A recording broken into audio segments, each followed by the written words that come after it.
too high, not getting low. He's becoming more of a professional with his at-bats.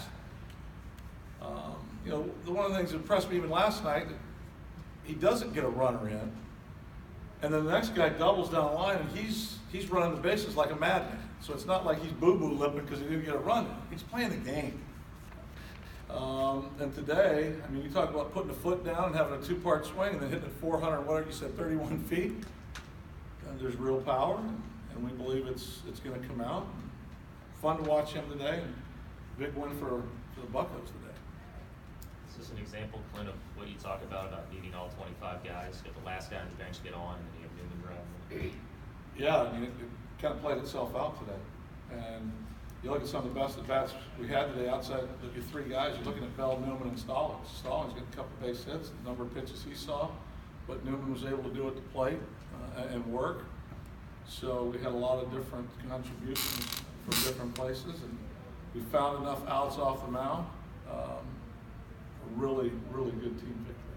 Clint, was there any thought to save Cervelli later in the game? And I guess the follow-up would be, how good does it feel when that aggressive decision pays off? I don't know what else you're going to save him for. You could ask a pitcher to bunt, to move a guy up. It's the only other option you have. Yeah. Cervelli's got a chance of, Bell didn't get on, so he needs to hit. For me, he just needs to hit. The only other guy we have is a pitcher. That's just not in that point in time the way we fought. We had the lead. They came back and tied us. He's actually done a pretty good job of this in the past, coming in late, won it back. It worked out well for us. I just love seeing our guys just continue to play, continue to fight. For Newman to split the beef, you couldn't have put a ball in a better spot. You could not have hit it in a better spot without leaving the ballpark. So fun to watch him. Well, how hard is it for a guy like Cervelli? Like you said, he's had some success as a pinch hitter. But how hard is it for someone that doesn't pinch hit a whole lot to be ready for that situation?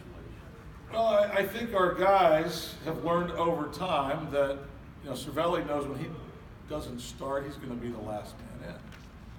He'll tell us he's ready in the fifth. When he's ready for anything else, that's good. Just hang around and we'll see how it goes. But he's developed a routine that's also professional in nature. And they do all want to contribute. They want to do something for one another. And I think that's the case. You've seen Cabrera do some things. He was going to bunt. I almost passed out in the dugout last night when he went to bunt. Because he just said, no, I was going to give it one shot and I was going to go hit. But you're looking at a guy like that that's trying to find a way to help the club. And Cervelli, once the game starts, he's going to do whatever he can do to help us win a game, as many of the others are. Clint, over the last 10 innings, the bullpen's given up just 4 hits and 1 run. Is that something that you were envisioning coming out of Bradenton? Based on what we saw last year, absolutely. And even when we go through the turbulence, that's the outlier for me. It's not when they pitch well. We've got some guys that I don't know. I haven't watched it. I saw one replay of the ball Votto hit out of the ballpark. And the one thing we're going to make sure we tell Keone, that's not a bad pitch. That's a great hitter doing something that only maybe 1 or 2 hitters in a game can do, and he hits the ball out of the ballpark. You tip your hat and you move on.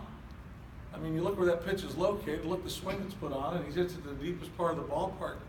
It's the big leagues, man. You're going to have some ups and you're going to have some things thrown sideways at you, and you're going to have to figure things out and bounce back. So I believe in our bullpen. We have a lot of confidence in our bullpen. Those guys have a lot of confidence in one another. Birdie comes in today. He's had a couple outings that not the way he wanted to go. He's got a clean outing. Rodriguez bounces back.